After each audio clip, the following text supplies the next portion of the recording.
जल शक्ति अभियान के एस द रेन 2025-26 राजस्थान की भागीदारी जल शक्ति अभियान के एस द रेन 2025-26 के लिए देश में 148 उच्च फोकस वाले जिलों में राजस्थान के 29 जिलों को शामिल किया गया। जल शक्ति अभियान में के एस द रेन 2025-26 में शामिल राजस्थान के जिले निम्नतः अजमेर, अलवर, बारा, बाड़मेर, जोधपुर, भरतपुर, भीलवाड़ा, बीकानेर, बूंदी व चित्तौड़गढ़ है। यहाँ से साथ ही चूरू, दौसा, धौलपुर, जयपुर, जैसलमेर, जालोर, झालावाड़, झुंझुनू, जोधपुर, करौली, कोटा, पाली, कोटा, नागौर, प्रतापगढ़, राजसमंद, सवाई माधोपुर, सीकर, सिरोही, टोंक व उदयपुर। इन जिलों का चयन राज्य में पानी के अति दोहन वाले क्षेत्रों के आधार पर किया गया है। इस वर्ष 2025-26 की थीम रही है। वर्ष में जल संचय, जन भागीदारी, जन जागरूकता की ओर रखी गई, जिसका उद्देश्य जल संरक्षण में जन भागीदारी को बढ़ावा देना है। अभियान की पृष्ठभूमि है जल शक्ति अभियान JSA की शुरुआत 2019 में 256 जल संकटग्रस्त जिलों में की गई। इसके बाद प्रधानमंत्री ने 2021 में जल शक्ति अभियान के इस द रेन में catch the rain where it falls when it falls tagline के साथ लॉन्च किया गया। 2023 में पेयजल के लिए स्रोत स्थिरता रही है और 2024 में नारी शक्ति के से जल शक्ति रही है। कोटा बूंदी ग्रीनफील्ड हवाई अड्डे को मिली मंजूरी। केंद्रीय मंत्रिमंडल में आर्थिक मामलों में समिति ने 19 अगस्त 2025 को कोटा बूंदी में एक नए ग्रीनफील्ड हवाई अड्डे का निर्माण को मंजूरी दी। इस परियोजना की अनुमानित लागत 1507 करोड़ है और इसका विकास भारतीय विमानन प्राधिकरण AAI के द्वारा किया जा रहा है। क्षमता व टर्मिनल। इस हवाई अड्डे में 20,000 वर्ग मीटर के एक टर्मिनल भवन बनाया गया है जो व्यस्त समय में 1000 यात्रियों को संभालने में सक्षम होगा। इसकी वार्षिक यात्री वहन क्षमता 20 लाख होगी। इस हवाई अड्डे में A321 श्रेणी के विमानों के संचालन के लिए उपयुक्त होगा। इसमें 3200 मीटर लंबा रनवे और विमानों को पार्किंग के लिए 7 पार्किंग वे बनाए जाएंगे। वर्तमान हवाई अड्डे की स्थिति। कोटा में वर्तमान में एक छोटा हवाई अड्डा मौजूद है, लेकिन इसका रनवे केवल छोटे B श्रेणी के विमानों के लिए उपयुक्त होगा, जिसका कारण बड़े विमानों का संचालन संभव नहीं है। मध्य प्रदेश साहित्य अकादमी द्वारा राजस्थान के दो विद्वान सम्मानित। साहित्य अकादमी मध्य प्रदेश द्वारा 26 अगस्त 2025 को भोपाल में आयोजित अलंकरण समारोह में राजस्थान के 2 विद्वानों को सम्मानित किया गया। प्रोफेसर नंद किशोर पांडे जयपुर में, श्री हरिदेव जोशी पत्रकारिता और जनसंचार विश्वविद्यालय के कुलगुरु है। ये अखिल भारतीय आचार्य रामानंद शुक्ल पुरस्कार दिया गया। यह पुरस्कार उनकी चर्चित पुस्तक भारत बोध व भक्ति कविता के लिए दिया गया। 50,000 की राशि राजेंद्र मोहन शर्मा जयपुर के वरिष्ठ साहित्यकार भारतीय राजा वीर सिंह देव पुरस्कार है। यह सम्मान उनकी कृति महात्मा विदुर के लिए प्रदान किया गया। 1 लाख रुपए का है। और 44वीं सब जूनियर राष्ट्रीय शूटिंग चैंपियनशिप में राजस्थान ने जीता स्वर्ण पदक।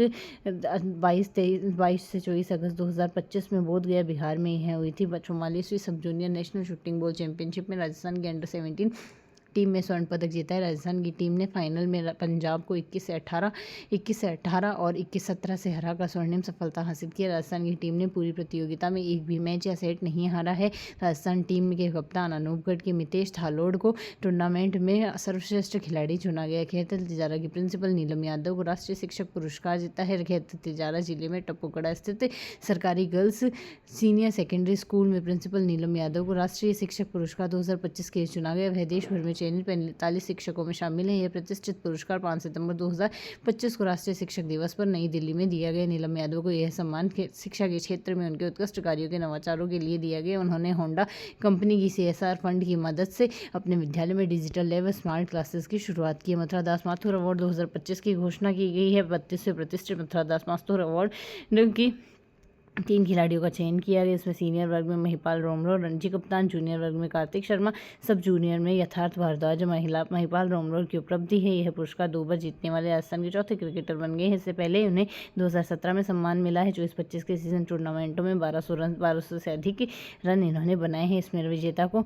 सीनियर वर्ग में 15,000, सब जूनियर व सब जूनियर में 7500 की पुरस्कार राशि दी गई। राजस्थान किसान साथी प्रोजेक्ट को राष्ट्रीय इनोवेशन अवार्ड दिया गया है। राजस्थान सरकार ने सूचना प्रौद्योगिकी व जनसंचार विभाग द्वारा किसान साथी परियोजना को राष्ट्रीय CIPS इनोवेशन अवार्ड 2024 से सम्मानित किया है। 25 अगस्त 2025 को श्रीनगर व जम्मू कश्मीर में उपराज्यपाल मनोज सिन्हा द्वारा सम्मानित किया गया। प्रोजेक्ट का विवरण राज्य किसान साथी इज ऑफ डूइंग फार्मिंग की अवधारणा से आधारित एक सिंगल विंडो ऑनलाइन पोर्टल है। यह कृषि व सहायक विभागों की 120 से अधिक सेवाओं को पूरी तरह से पेपरलेस फेसलेस तरीके से उपलब्ध कराता है। राजस्थान इस तरह का एकीकृत ढांचा विकसित करने वाला देश का पहला राज्य बन गया है। पूर्व में प्राप्त पुरस्कार इस प्रोजेक्ट को पहले भी राष्ट्रीय e governance award, silver Skoch award व प्रधानमंत्री उत्कृष्ट लोक प्रशासन अवार्ड फाइनलिस्ट जैसे प्रतिष्ठित सम्मान मिल चुके हैं। जयपुर में राष्ट्रीय अंतरिक्ष दिवस का आयोजन 22 से 23 अगस्त 2025 को जयपुर में इनोवेशन हब में यह समारोह आयोजित किया गया। इसकी theme Aryabhata to Gaganyaan, ancient wisdom to infinite possibility थी। इसके तहत आदित्य L1 मॉडल के रॉकेट लॉन्चिंग का प्रदर्शन किया गया है। जंतर मंतर में मुख्य कार्यक्रम आयोजन राजस्थान में एस्ट्रो टूरिज्म को अग्रणी बनाने के उद्देश्य 23 अगस्त 2025 को यूनेस्को विश्व धरोहर सूची में जंतर मंतर में विशेष कार्यक्रम आयोजित किया गया। राजस्थान पर्यटन विभाग व स्पेस इंडिया द्वारा इस कार्यक्रम में 300 वर्षों के लिए पहली बार जंतर मंतर के विशाल यंत्रों का उपयोग लाइव खगोलीय अवलोकन के लिए किया गया। कार्यक्रम में भारत के प्राचीन खगोल विद्या को चंद्रयान से लेकर गगनयान जैसी आधुनिक उपलब्धियों के साथ जोड़कर प्रस्तुत किया गया। विकसित राजस्थान @2047 विजन डॉक्यूमेंट का अनुमोदन मुख्यमंत्री शर्मा की अध्यक्षता में मंत्रिमंडल में 23 अगस्त 2025 को विकसित राजस्थान @2047 विजन डॉक्यूमेंट को मंजूरी दी गई। इसका उद्देश्य राज्य को आर्थिक रूप से समृद्ध, आत्मनिर्भर, विकसित बनाना है। इस डॉक्यूमेंट में राजस्थान में वर्ष 2030 तक $350 बिलियन व वर्ष 2047 तक $4.3 ट्रिलियन की अर्थव्यवस्था बनाने का महत्वाकांक्षी लक्ष्य रखा गया। इसमें 100% साक्षरता, कौशल आधारित शिक्षा, युवा व